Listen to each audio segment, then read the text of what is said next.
네, 반갑습니다. AP투자연구소입니다. 12월 15일, 오늘 하루 증시 어떤 흐름을 보였는지 함께 살펴봐야겠는데요. 사실상 좋지 못한 흐름을 보이면서 마감이 되었죠. 코스피 같은 경우는 1.60%, 그리고 코스닥의 경우는 0.87% 하락 마감을 하였는데, 자, 일단 많은 분들, 대부분 시청자분들이 알고 계시다시피 FOMC의 결과가 발표가 되었습니다. 이제 12월 기준금리를 50 베이시스 포인트, 그러니까 빅스텝을 단행을 하겠다라고 밝혔는데, 사실상 여기까지는 시장의 전망과 일치한 부분이었기 때문에 문제가 전혀 되는 부분이 없겠다라고 생각이 들어요.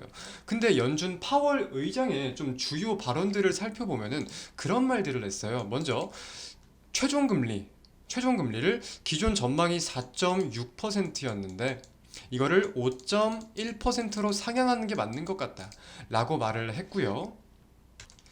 아직까지 고용시장은 굉장히 견고한 모습을 보이고 있으며 기대 인플레이션 등 물가 지표가 꺾이는 모습은 긍정적이긴 하지만 아직까지 이걸 가지고 물가가 잡혔다 혹은 잡히고 있다라고 확신을 갖기에는 어렵다. 그러니까 이거를 해석하면은 보다 다양하고 좀 긴 시간의 데이터가 필요하다 이런 식으로 우리가 좀 해석을 할 수 있겠죠. 그래서 추후 2023년 물가 지표들이 어떻게 나오는지 우리가 꾸준히 체크를 해보는 게 중요할 것 같고요. 결국 2023년 초 증시에 대한 전망도 여기에 계속 좌우되지 않을까라고 생각이 듭니다. 자, 그리고 또 이제 이런 말을 했어요. 기준금리가 이제 빠르게 긴축을 하는 게 2022년 올해 초에는 굉장히 중요했지만 내년 초는 그러지 않을 것 같다. 아무래도 빠르게 인상을 했다 보니까 이제 금리 인상에 대해 가지고 속도를 조절할 수 있다. 조절 가능에 대한 가능성을 염두에 두었습니다. 저는 이거는 개인적으로 긍정적인 내용이 아닌가라고 해석이 돼요. 다만 아까 이 물가와 관련돼 가지고 우리가 꾸준히 좀 살펴봐야 되는 거겠죠. 결국 물가 지표가 안 잡히는 모습을 보이면 연준은 최종 금리를 더욱 전망을 상향시킬 것이고 빠르게 올릴 수도 있는 거겠죠. 결국 현재 경기 침체보다 일단은 금리 인상, 물가를 잡는 거에 대해서 첫 번째 초점이 맞춰져 있으니까. 그리고 이제 만약에 물가가 좀 잡히는 모습이 이어지고 이 데이터가 보다 신빙성이 계속해서 생긴다. 기대 인플레이션, CPI, PPI, 그리고 이렇게 소비 지출, PCE 지수 등등 다양한 내용들이 잡힌다라고 했을 때에는 속도 조절을 좀 우리가 가늠을 할 수도 있는 거겠죠.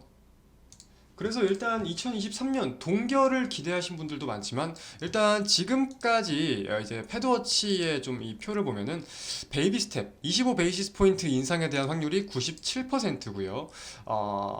동결에 대한 가능성이 3%다라고 지금 나와 있네요. 아까 낮에는 좀 95에 5였던 것 같은데 그새 또 25 베이시스 포인트에 대한 내용이 확률이 늘었네요. 그런 상황이고 동시에 이제 좀 점도표를 확인을 해보면 FOMC 점도표를 이렇게 좀 확인을 해보면은 2022년도 기준금리에 대해서는 4.5% 이제 빅스텝 해가지고 4.5%죠. 4.5%라는 거에 만장일치예요. 19명의 위원이 모두 이렇게 동의를 했습니다. 근데 23년 전망을 따져봤을 때 아까 패드 파월 의장이 5.1% 최종금리를 전망한다고 했죠.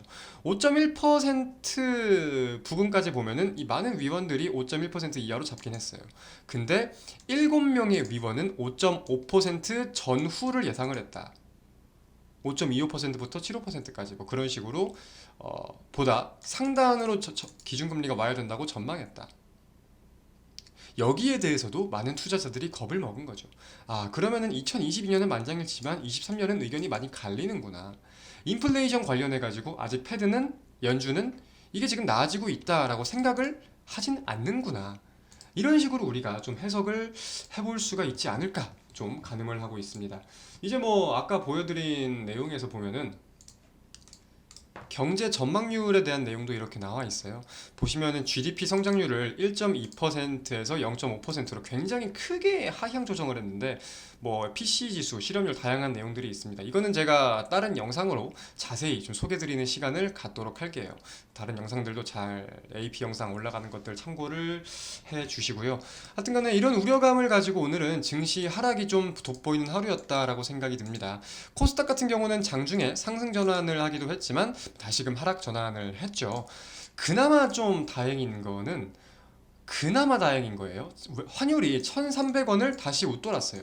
다시 1,300원을 상회시켰는데 환율의 상승폭이 그렇게 크지만은 않다. 전일 대비 6.80포인트 상승했거든요.